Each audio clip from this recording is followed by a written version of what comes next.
Well, I'm going to get us started here, and if my wonderful tech associate can figure out the video for you guys to unblock you, we'll get you on. Otherwise, this will be a fun old school radio chat. So I want to welcome everybody for joining us here this afternoon. My name is Brien Bouyea. I'm the Hall of Fame and Communications Director here at the National Museum of Racing and Hall of Fame. And today we're doing a Zoom panel to discuss the 2020 Saratoga Race Course meet. Obviously a unique set of circumstances where they will be running races here in Saratoga, but fans will not be allowed at the track. So you'll have to watch from your televisions or your computers and do all your betting with your smartphone apps and everything. I'd like to welcome our guests to the panelists.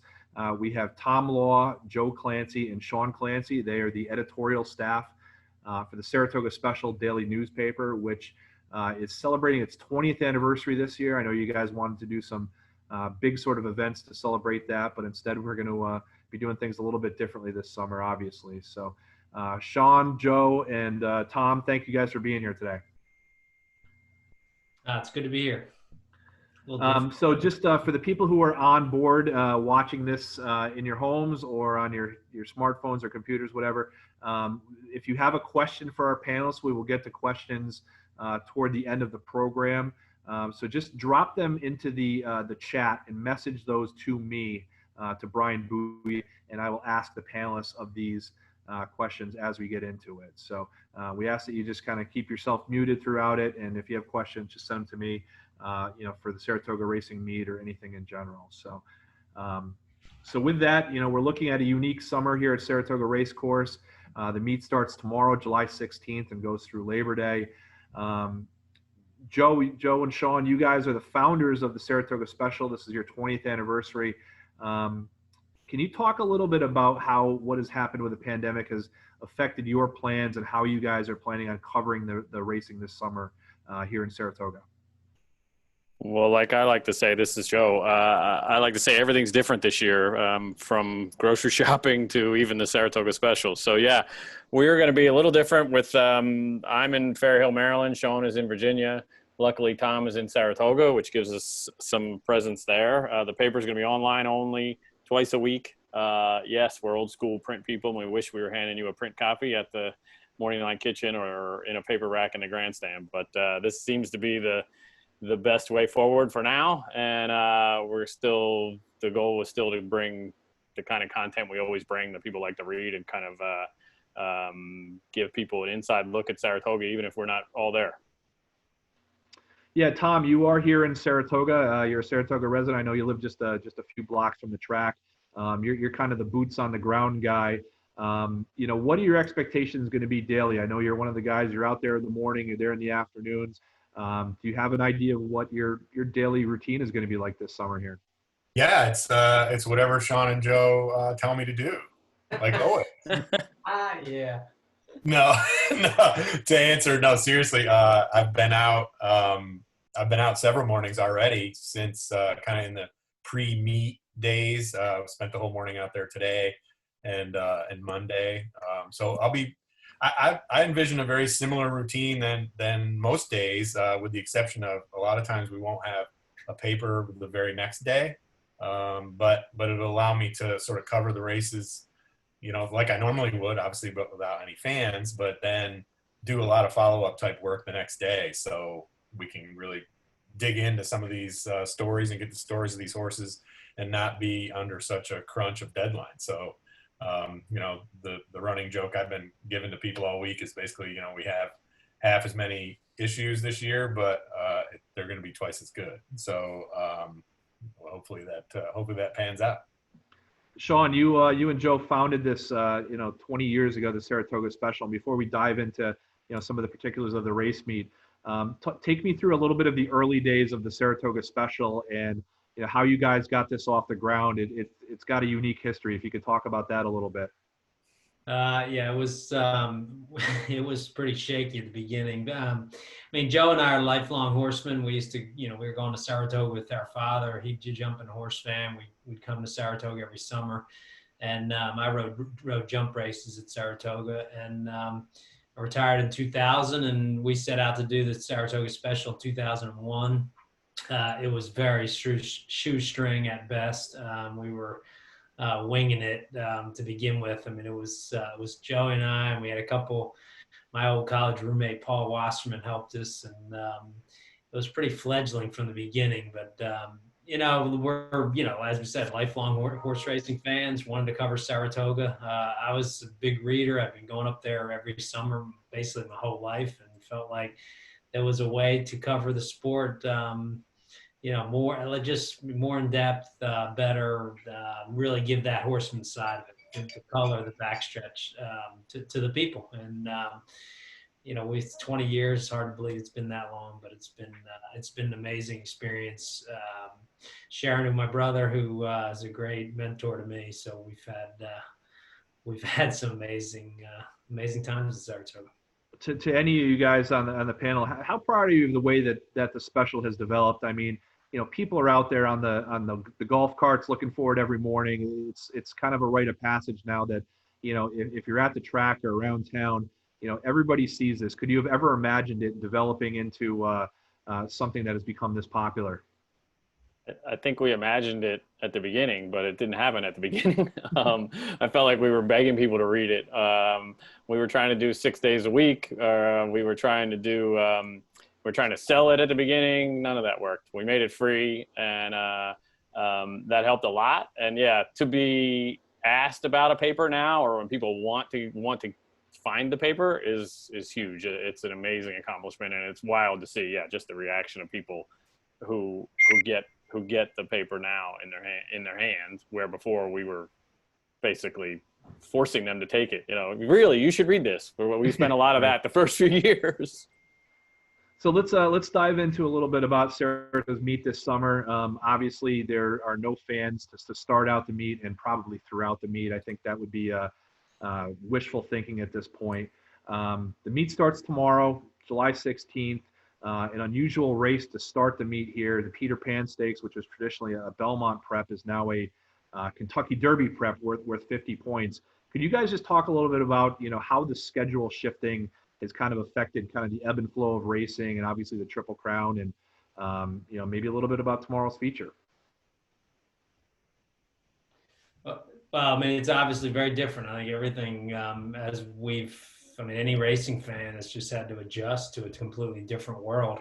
I think the pandemic, the one thing it has done is there were times when we were worried there wasn't going to be any racing. So with the break that we've had, and then to be able to at least come back and have some racing, I think it's, in today's world, it's the best, the best we can hope for, the best we can do. And, I think it's still tenuous. You're still worried every day. You're still hoping and that it doesn't get shut down. So you have to really appreciate what's out there and what's available. I know Joe, he stopped by Fair Hill to catch the horse in the Peter Pan, so we at least have a little color from him. Yeah, that's actually a plus, is that there's enough horses here at Fair Hill Training Center to go see, and hopefully that can continue. And I stopped by Mike Stidham's barn and met Mystic Guide the other day, and he's a big fan of carrots, and might mistake your finger for a carrot, but otherwise it's pretty good. Cool horse, Godolphin, and he's a horse that you talked about the schedule. He wouldn't have made the Kentucky Derby in May, so the Kentucky Derby in September, he might be able to make, and I think a lot of those horses in the Peter Pan are in that same kind of boat. Yeah, obviously the schedule has changed. The Travers, traditionally a race that we see in late August, is now August 8th. Usually the centerpiece of the meet, and certainly will be once again. We've got a great local connection with this race, Saratoga Stable, Jack Knowlton and his crew, and Barkley Tag. Everybody remembers, the Funny Side Mania we had in 2003, and this is starting to kick up again this year with the Belmont winner, Tis the Law. You guys, I know you guys have got some good relationships with Barkley and those connections there. Just talk about, kind of lightning striking twice for this group and for Barkley, and what your thoughts are on Tis the Law and what you've seen of him so far.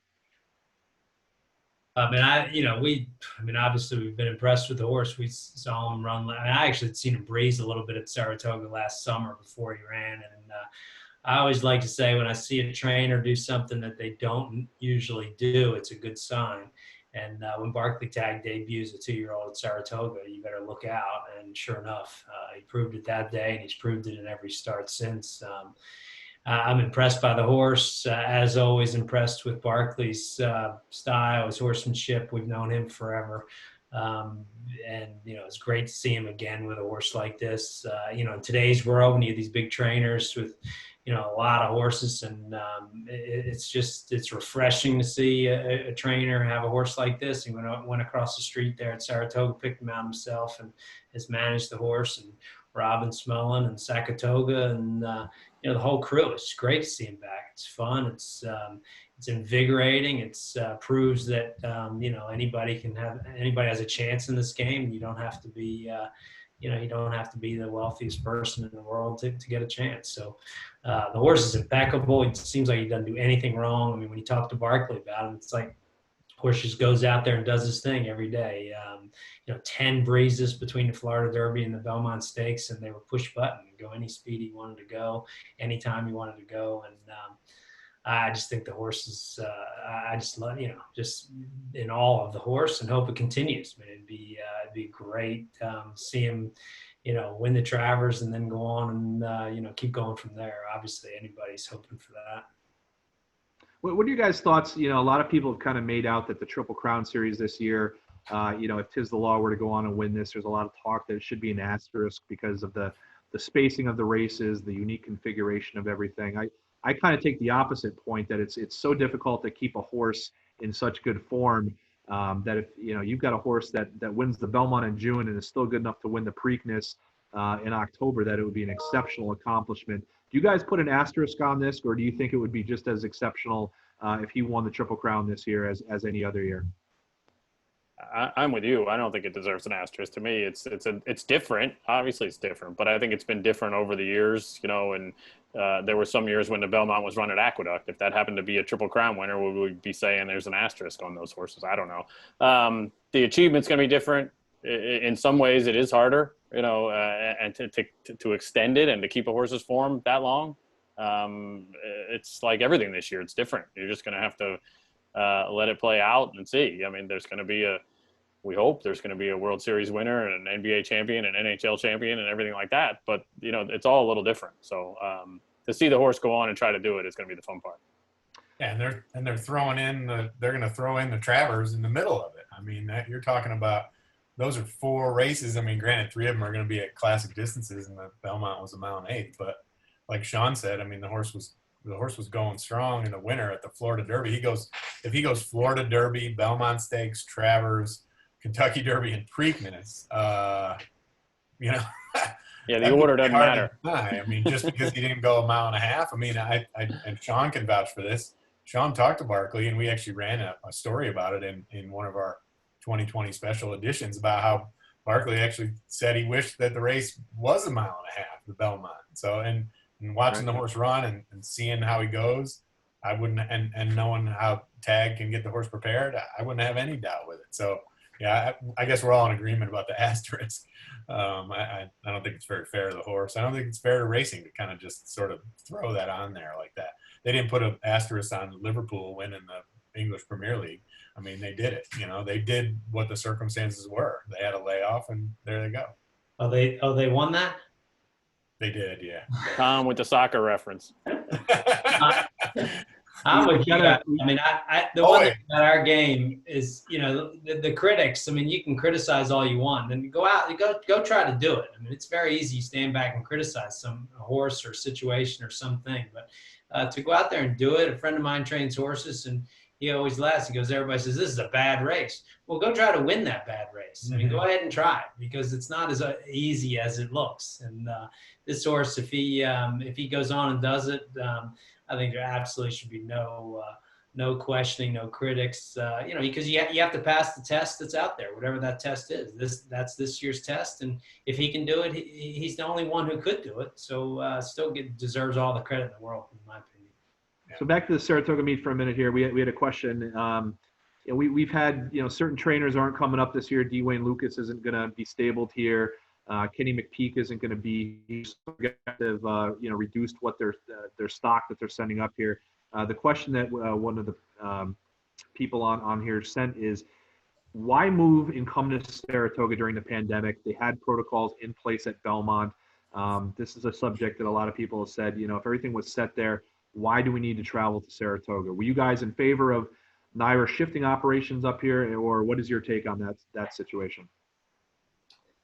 I mean, I think it's a tricky call, obviously. I think when they made this decision, things seemed to be looking like it was getting better with the pandemic. I think they thought, okay, if we can go up there and things get better, then we can get some fans in the doors, we can get some owners there.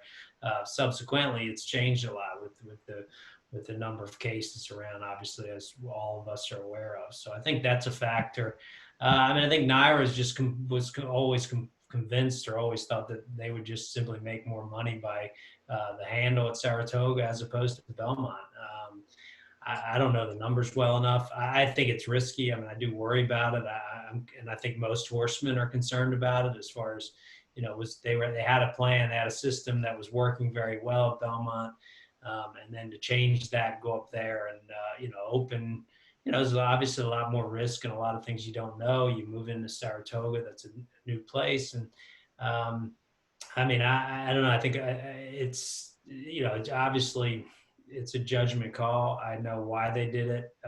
I'm certainly concerned about it. I'm slightly surprised about it and very concerned about it. I mean, I think as a town of Saratoga and the racing and NYRA in general, you just hope it turns out okay. And, you know, I hope is the right decision. Surely a lot of people are questioning it. Yeah, and yesterday the news came out about the protocols with the jockeys. I mean, you know, at Saratoga, we're used to on the weekend big stakes seeing, you know, the likes of Mike Smith and some of the California guys coming in here for the big stakes. And now it's basically going to be a contained jockey colony here. Do you guys think that was the right move here, given what we've seen in the last week with the likes of Florent Giroux and Flavien Prat and Victor Espinoza and other guys testing positive? I mean, obviously there's a lot of concerns about this stuff. You know, just talk about that perspective as far as keeping the colony here isolated. I think from a health standpoint, I mean, yeah, I'm not a doctor or a medical person, but I think it makes a lot of sense to try to restrict that movement. I mean, I talked to enough trainers who were kind of doing that with their grooms. Trainers that don't necessarily have stalls there in the past might send up 2 employees and a horse or 2, and they'd stay for 3 or 4 days. And now they're more likely to just send the horse to another trainer who's already on the grounds to, again, kind of decrease the amount of people who are there and moving around as much. And as much as you'd like to see Mike Smith there on a Saturday winning like he always does, it's probably the right call, I think, from a health standpoint. I think you got to think that way. Any other guys have anything to add on that, or? Yeah, I mean, I was a little surprised really through the whole thing. These jockeys were traveling around the way they were. I mean, yeah. Anything you read and anything, I mean, anybody with, I mean, any common sense, you'd say that the more you travel, the more you expose things and the more the different scenarios and the different situations. I was surprised they were traveling like that. And I'm not surprised that that's come to a halt. And obviously NYRA's making I mean, I don't think they had another choice.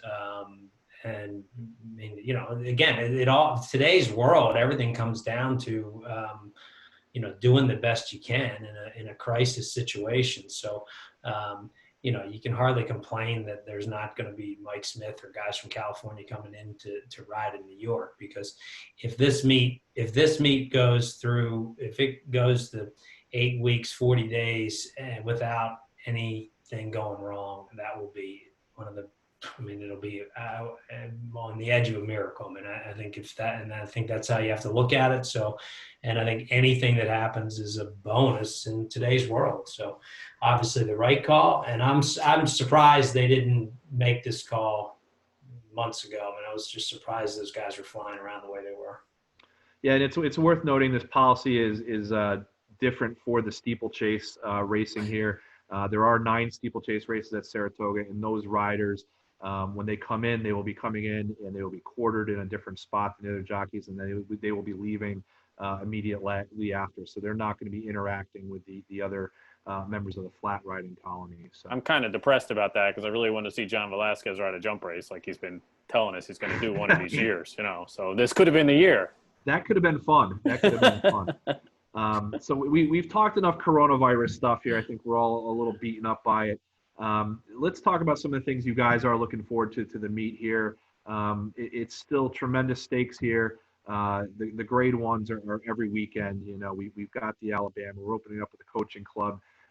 You know, all the traditional features, the Whitney, the Woodward, everything is still here. What are you guys looking forward to from a racing perspective? Is there something other than the Travers that stands out to you guys that you're looking forward to seeing? I want to see Tom's Data keep going. He's been really fun to watch, and to see him get another shot in the Whitney and the Woodward, I guess, would be the targets. And it's fun to. We don't get many 7-year-old horses stay at the top of the game like he is, and he just seems to be getting better. And you know, I saw a photo of him out on the track there, so I know Al Saul's excited about getting a chance to run him, and he's fun to watch. It's you know, I would assume they would do that path with him, you know.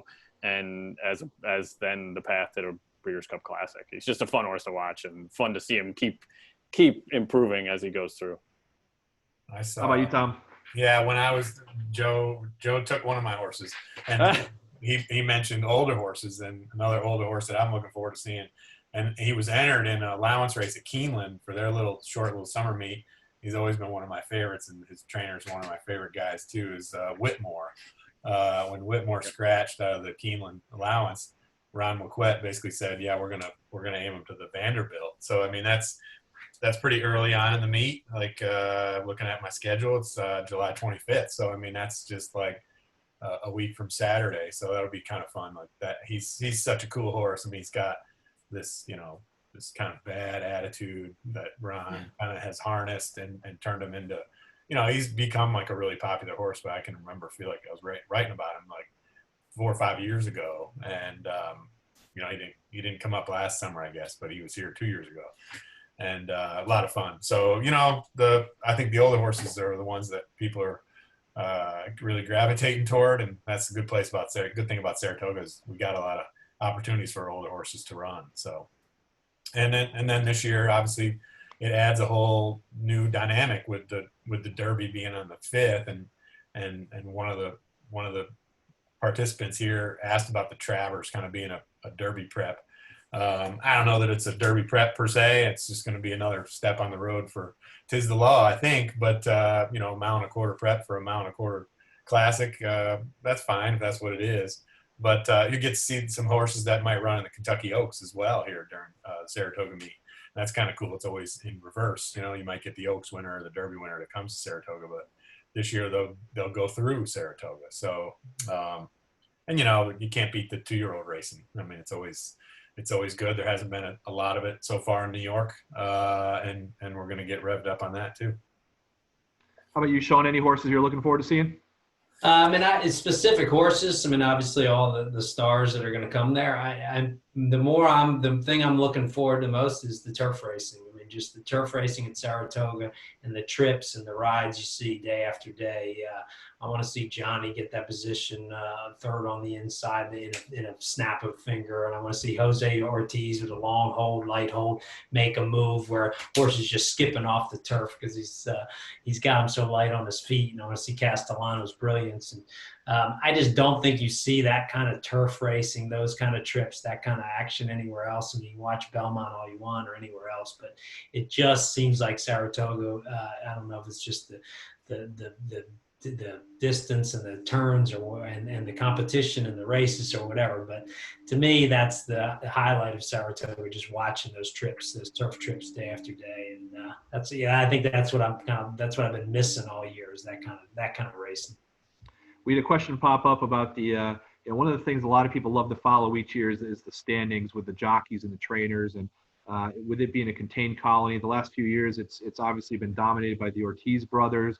And on the training side, it's kind of been Chad Brown and Todd Pletcher 1-2. Do you guys expect more of the same, you know, from those jockey and trainer standings, or is there somebody that you think could possibly break out in either of those categories this year?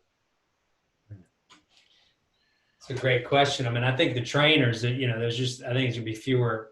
Obviously, already you see there's fewer people coming in, so I think that's going to be more dominated by the Chad Brown and Todd Pletcher and those kind of guys, and they're not going to quite have the same competition as, when you get those really strong stables from Kentucky. It's certainly going to be fewer of those. Jockeys wise, look, the Ortiz brothers are just, they're crushing it. Saez is riding great. Johnny, like always, is, it's an industry standard. He's like the goalpost. Castellano, I like seeing those guys. They kind of turn it up a notch for Saratoga. It'll be interesting to see if that just comes naturally because it's Saratoga this year, without any fans, without that vibe, without that atmosphere. That might be a little different as far as just how they go about it. I think the Ortiz brothers right now, they're just, they probably have a lock on it. Yeah. Tom and Joe, anything to add? Hard to argue there. And especially the trainers. I think we're going to run some stats in the paper tomorrow, not to tease it too much, but taking a look at the number of trainers on the grounds that have horses in on the first couple cards versus previous years, and obviously that with less, that obviously, like Sean said, tends to favor the guys with the bigger stables and the more chances. That's Todd and Chad and guys like that. But every once in a while you'll see, like at the beginning of the meet, you'd see like Kieran McLaughlin, who's not retired, but you'd see him jump out with a bunch of winners like right away, or like Steve Asmussen, somebody like him with always a big player in the 2-year-old races, or Bill Mott with the grass horses and the depth of his stable, and he's got a lot of numbers too. If they had but those guys are pretty strong, especially if they're going to run 10, 11 race cards with all these grass races that all these horses that Chad has. He should be tough to beat. Joe, anything to add? No, for sure. You got trainer-wise, that's for sure. I think they have the numbers. We used to joke around the office that it would be the race for third place is almost more fun to watch, because it gets really tight. And the jockeys, it's been really fun to watch those guys.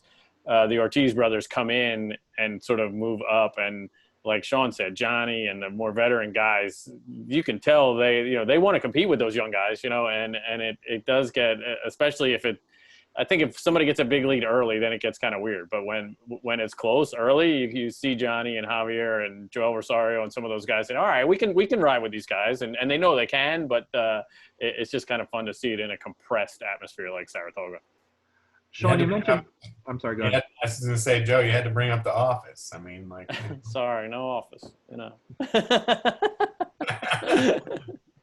Sean, something you touched upon. You talk about the jockeys kind of rising to the occasion here at Saratoga, and as a former rider, you've been in races where there's been big crowds and tremendous atmosphere. Have you talked to any of these jockeys about how they've dealt with the atmosphere of there not being fans? Obviously some tracks don't get big crowds, but a place like Saratoga, they're used to, when they hit that home stretch, they're used to the roar, they're used to the big atmosphere, the excitement. Have the jockeys said anything about, what it's been like racing in front of zero fans and how it kind of affects, their approach or anything? Yeah, I haven't talked to any of them specifically. But I think that, I know just from my little bit of riding, my little bit of riding career compared to these guys, it definitely plays into it a little bit when you go to a place and there's no crowd. And we go to some hunt meets around the country, there'd be very few people there. And then you go to a place like Saratoga and hear the crowd. And I remember we had a jump race at Keeneland, and first one they ever had. And we went down, we jumped the first fence, and in midair, the crowd went, woo, like this. So you could hear it in midair. And my first thought was, oh, somebody fell. And I looked around, I'm like, no, nobody fell. Then we go down to the second one in midair, and you could hear the whole crowd go, woo, like this, every fence jump, which was really cool. It was amazing that they were that into it. And these guys are such pros, I don't think it makes any difference to them as far as how they're riding or, some of the horses. I think you can, if you're looking for handicapping angles and different approaches, if there's horses that, might usually get wound up and fall apart in a paddock or in a big atmosphere type situation, they won't have that. I think that's interesting. As far as jockeys, these guys are so good they can ride. You can put them in a bathtub in the basement and they're going to still ride a perfect race. So I don't think it affects them that way. I think the fun of it has changed for sure. I mean, I think that especially at Saratoga, when you think of the crowd reaction, the camaraderie, that kind of vibe that they get from that, I mean, that's certainly changed, and that's just a loss for everybody. I mean, all fans, all jockeys, all participants. You just don't have that. Yeah, one thing I want to mention, there was a question that popped up here asking about if we will have a Hall of Fame induction ceremony this year, and the answer to that is unfortunately no. Along with the Fasig-Tipton sales, the Hall of Fame ceremony had to be postponed this year. But what we're going to do is all of this year's inductees are going to be honored the traditional way as part of next year's ceremony. So Mark Cassey, Wise Dan, the historic selections, Daryl McHarg, Tom Bowling, the 19th century racehorse, and our three pillars of the turf. We are going to do a full ceremony next year. They're going to be honored the traditional way. We didn't want to do kind of a virtual event. The Hall of Fame ceremony is all about being recognized in front of your peers and the fans here for your accomplishments. So that will be postponed to next year, and we're disappointed about it, but we didn't want to do anything virtual. We think this is too special of an event to kind of send that way. So we're looking forward to a double class next year. It should be an exceptional event. So we did have another question here. Question asking about trainers, with a reduction of trainers coming and some of them sending less horses here. Do you think that as the meet goes on, we're going to probably see less of those big cards? As far as certain days you have 12, 13 races. Do you guys have any concerns about the horse population and them filling races out, and how you think that could potentially go? I mean, I think they're definitely going to have a harder time filling races. I mean, I just think when you're going to get fewer people shipping in. You're going to get a lot of these guys. Linda Rice goes from 50 stalls to 12 at Saratoga. So she'll run from Belmont. But when you're entering, you're looking at a race. You got a horse right there on the grounds. He's doing well. You might put the horse in where now you wouldn't. A lot of the Kentucky guys aren't coming with the power that they used to have. So, I mean, I think they'll definitely have a harder time filling races. And the question is, can we get out of the track before 7 o'clock at night? I hope so. Those days of, it's been a real. I think it's been disappointing how long the cards go. I mean, as much as we love Saratoga, as much as we love the racing, walk out of the track at 7:30 at night. I mean, or 8 o'clock at night. And there were nights where we literally walked out of there in the dark. And we're going to write a newspaper, which adds to that burden. We're not complaining by any means, but those marathon cards all day, it's just they were pretty extreme. So I don't know. I mean, maybe that would probably be fewer of those, I guess. I mean, I don't know how they'll handle that. Yeah, maybe there's less incentive to do that without on-track handle, where it doesn't mean as much. I don't know. But I think we have seen with less racing around the country, some of the racing has been more competitive than ever. So maybe Saratoga, if it gets its legs under it, people might see opportunities to start shipping horses there for who don't necessarily go. So I think it's going to be a week-to-week thing a little bit. Maybe you don't have people on the grounds like you had before with a big string of horses, but maybe a guy might ship in from Delaware or Maryland or wherever with a horse that he wouldn't necessarily go otherwise. It's all going to be very fascinating to watch. You guys, the three of you, eat, sleep, and drink thoroughbred racing in Saratoga during the summer, and your fixtures at the track and in town. How are you guys going to be watching the races this summer? What's your routine going to be like? Are you still guys kind of figuring out, how this summer is going to go for you guys? I know how I'm going to be watching. I'm going to be fighting my son to try to get the racing on the TV instead of the Major League MLB Network, which is raw. So we're probably going back and forth. No, I mean, it's going to be different for sure. I mean, I think Joe and I will probably come up there at some stage. I mean, I've got some horses running. So I might try to come up and watch them, or at least help out, get involved with Tom who's there. I'm hoping we will be there at least for a few weeks, or, at some stage. But no, it's very different. I mean, I just, the thought that you're not going to be there, kind of sharing that experience with everybody. I mean, some of my greatest memories of my life are being at Saratoga with my friends and peers and mentors and cohorts, and just, doing our thing. It's, it's like you really just can't. You don't want to. You really don't want to think about it too long because it just really gets. It's just it's depressing. I mean, you really realize that a year of your life or summer is just and what you've done. I've been going every summer since 1989 for the entire summer, and obviously not doing that this year. So it'll be very different, like everybody. And again, these are first world problems. You're talking about watching horses race around in circles. So we're not trying to compare our disappointments or problems to the rest of the world who's been just wiped out by this pandemic. So but it'll be different for sure.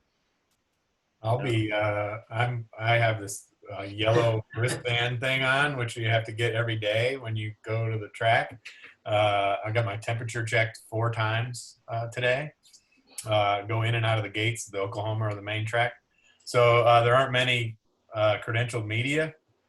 So we're fortunate that we sort of have been given that access to cover the races and to kind of do what we love and to hopefully provide great content for the readers all over the country and obviously here in Saratoga. I have no idea what it's going to be like. I mean, I'm going to be there. I went to the Belmont Stakes, so I experienced sort of the spectator-free big day. So I sort of know what to expect when it comes to tomorrow for opening day and maybe a big Saturday, but I don't know that I really can visualize what it's going to be like at Saratoga, where I grew up going to the races, and I've been in Saratoga every summer my whole life. So it's as Sean said, it's going to be extremely different, and it's going to be very different from a work perspective. I mean, so much of what we do is hopefully capturing sort of the moment and the environment and the crowd and the excitement. And, it was there. People won the big races, but it was kind of a race went by and there was a few people cheering and then it went deathly silent. And it makes me a little sad to think that that's going to happen here. I mean, of all places here. But it'll be interesting for sure. I'll be, I'm kind of glad that I have the opportunity to be there, but I have very mixed emotions about it, whether it's even fun. And, that seems silly for me to say because I know there's people that would just die to get in there. But they wouldn't think it's as fun once they're there, but I don't want to downplay it. And I don't mean to be negative because I'm not. Like, I love it, obviously, but yeah. I rambled on there. Sorry. Hey, Joe, how about I give you a little shot here to kind of promote what the special is going to be doing this summer. Just talk about what your loyal followers can expect out of you guys this summer from the coverage, and if there's anything special you guys are planning here. Yeah, I could click on a different window on this computer and open up the pages that we got about 1/3 of the way finished, I think. But I mean, basically, it's going to be very similar. It's still going to be the special. It's going to be twice a week, Wednesdays and Saturdays.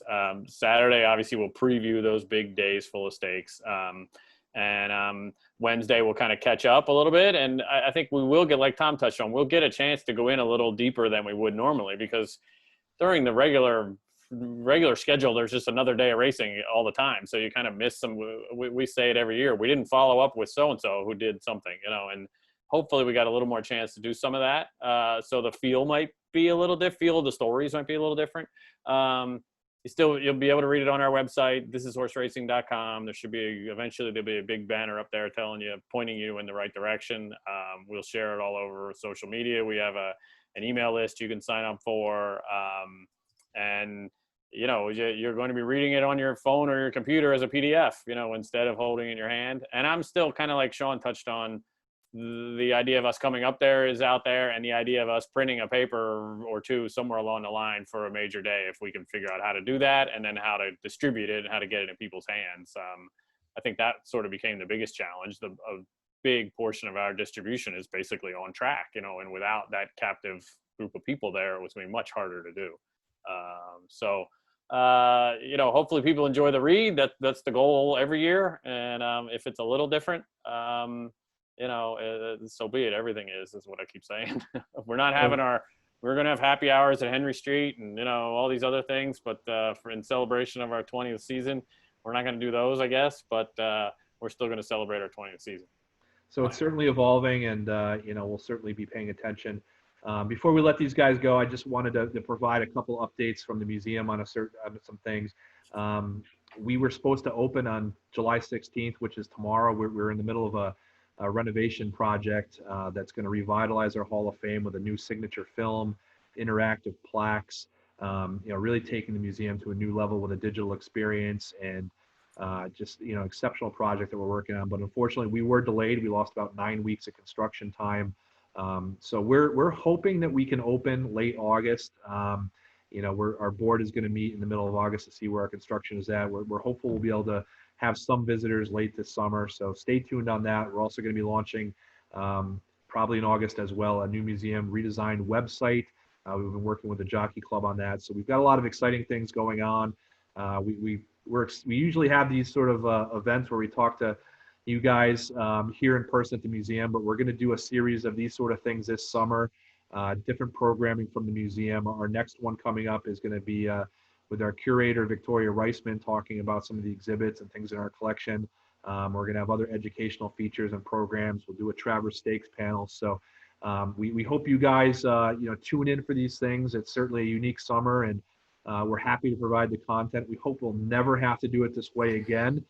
We hope to have you guys in person next summer, but we're going to do everything we can this summer to make the most of these opportunities and to connect with you guys in different ways. So Sean, Joe, Tom, I want to thank you guys for being here today, and we look forward to seeing you guys throughout the summer, hopefully at some point, and really appreciate you guys being here and taking some time on the day before the meet starts. So thank you guys very much, and thank you everybody for tuning in. Thanks for having us. You're welcome. Thank you. Appreciate it, guys. Thank you.